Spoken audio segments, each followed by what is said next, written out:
let's find the limit of our sequence an defined by 1 over n factorial, the integral between 0 and 1 of 1 minus x to the power n times ex dx.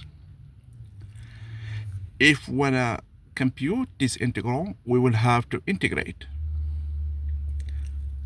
We can use that and we can integrate using an integration by part.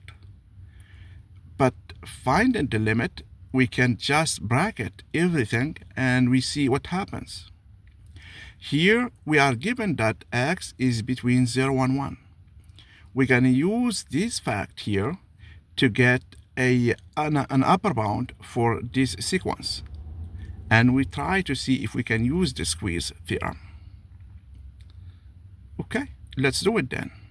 So we have x is between 0 and 1. Okay, and minus x is between minus 1 and 0. And we add 1 to both sides to get 1 minus x is between 0 and 1.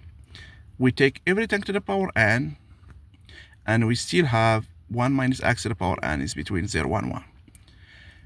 E to the power x is positive, so when we multiply, we're going to have 1 minus x to the power n. E times x is less than e to the power x. And once we divide by n factorial, both sides, and when we divide here by n factorial, we're still going to have the 0.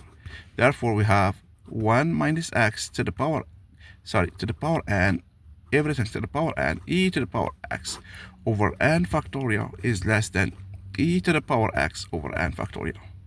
If we integrate, so this is 0, the integral of 0 is going to be 0. The integral between 0 and 1 of 1 minus x to the power n ex over n factorial is going to be less than 1 over n factorial, the integral between 0 and 1 of ex dx. Okay, so this is my sequence. Therefore, my sequence in is going to be between 0 and this integral. I know a primitive of e to the x is just itself. So I have 1 over n factorial e to the power x between 0 and 1. This gives me that an is between 0 and 1 over n factorial e to 1 minus 1, because e to the power 0 is 1. Okay, therefore I have my sequence is between two sequences. So this one goes to 0 as n goes to infinity. So this is 0, and this one, the limit here as n goes to infinity is less than this one, the limit of e minus 1 over n factorial as n goes to infinity is 0, because this is just a constant over this one here that goes to infinity, and therefore e over infinity is just 0. Therefore my limit in is just 0 as n goes to infinity. Okay, and this proves my result.